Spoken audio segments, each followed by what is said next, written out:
membahas apa aja, apakah terkait dengan putusan MK yang baru saja? Ya, kita salah satunya memang membahas tentang putusan MK, bukan MK-MK ya. Kita bersyukur hari ini dapat kado dari Mahkamah Konstitusi. Setelah dulu dibajak menjadi Mahkamah Keluarga, hari ini kembali pada kewarasan. Ya, jadi kalau dulu kita dihianati secara konstitusional, sekarang kayaknya MK mengembalikan marwah lembaga itu, sehingga menghasilkan putusan yang menurut kita sangat penting. Kenapa? Karena ada tendensi supaya pilkada itu sebanyak-banyaknya kota kosong. Ya, kedua, ada tendensi supaya dalam pilkada itu PDI Perjuangan tidak bisa bergerak atau mencalonkan diri dengan leluasa. Dan yang ketiga, kami melihat ini adalah kemenangan rakyat melawan oligarki parpol yang ingin membajak demokrasi dengan hanya menghadirkan satu calon di daerah. Ya, ini tentu satu kemenangan saya kira yang penting buat kita semua. Karena dengan putusan yang baru ini maka kita bisa pastikan akan ada lebih dari satu pasang calon di setiap daerah. Artinya kemungkinan kota kosong itu semakin kecil. Dan ini juga akan membuat biaya politik menjadi murah.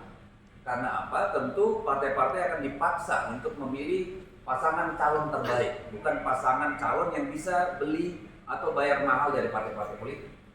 Ini tentu satu kemenangan untuk rakyat dan tentunya juga untuk demokrasi. Itu kalau dari sisi saya. Ya, mungkin Bung Adian bisa tambahin. Yang mana? Ya, soal tadi putusan MK.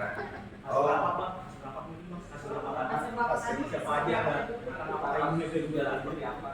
Oh, hasil rapat berjalan dengan baik, konsumsinya lengkap, tidak ada masalah. Tapi terkait dengan hasil MK, begini loh. Kita kadang-kadang suka bingung bagaimana kemudian hidup itu bekerja dan seluruh unsur-unsur di dalamnya. Tapi kita punya keyakinan bahwa keadilan akan mencari jalannya sendiri. Keserakahan pasti akan bertemu dengan jalan buntu, kira-kira seperti itu. Nah, ini dibuktikan dan hasil MK tadi. Potensi kota kosong semula dalam perkiraan kita itu ada sekitar 140 sampai 150 kabupaten kota yang potensial kota kosong.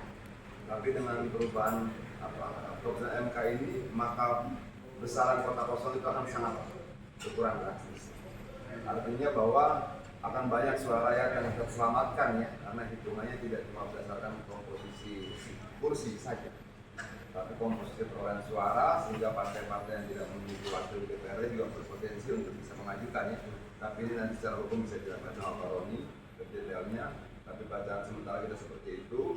Kita menganggap bahwa semua skenario yang kita duga akan berdampak buruk pada bangsa ini sepertinya tidak akan bisa dijalankan semudah kemarin dengan adanya putusan MK ini. Kira-kira seperti itu. Nanti di rapat apakah juga dibahas soal mulai spesifik nama-nama yang dimungkinkan akan dimajukan oleh Oh, kita bahas. Siapa aja tuh?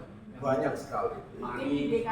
Ya itu tugas kalian mencari tahu lah, ya karena masih rahasia dapur. Tetapi kita membuka semua opsi yang mungkin untuk kepentingan rakyat Jakarta. Itu aja. Tapi kemungkinan untuk kader PDIP Semua mungkin, nggak ada yang nggak mungkin. Untuk rakyat Jakarta semuanya mungkin. Pak Deddy, langkah selanjutnya setelah putusan MK kemarin untuk PDIP akan seperti apa? Kita akan menunggu PKPU dikeluarkan. Kalau dulu PKPU dikeluarkan oleh KPU tanpa melalui konsultasi dengan DPR RI, maka kita juga menunggu hal yang sama dilakukan oleh KPU agar putusan Mahkamah Konstitusi langsung berlaku seketika, nggak pakai alasan macam-macam. Ya, kalau pakai alasan macam-macam berarti KPU-nya udah masuk angin. Mungkin Bung Roni.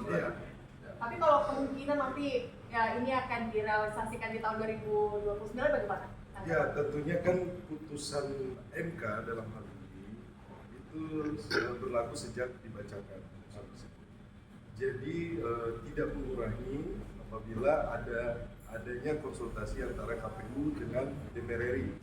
Pastinya di sini semua pihak wajib melaksanakan putusan tersebut.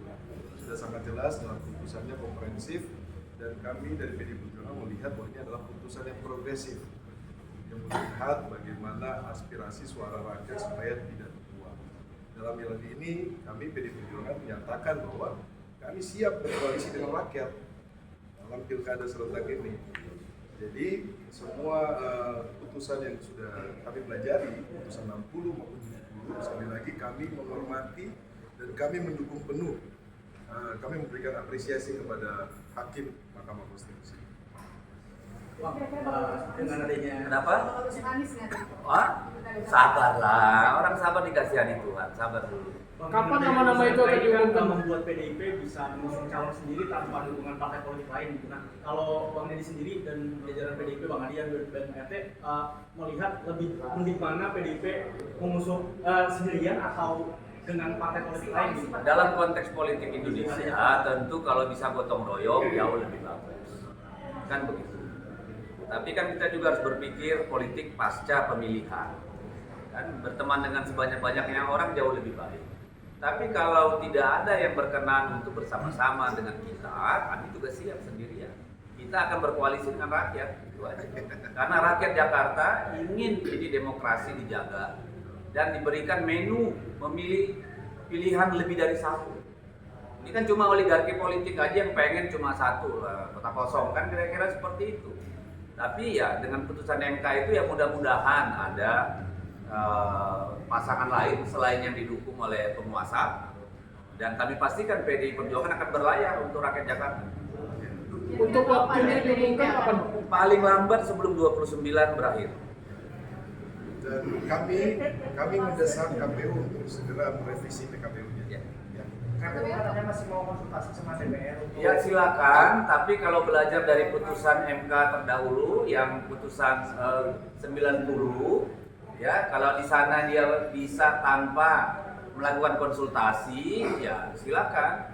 Memang sebaiknya harus berkonsultasi, tetapi presiden yang mereka timbulkan pada putusan MK 90 itu kan bisa dipakai gitu. Karena memang kami curiga akan ada upaya-upaya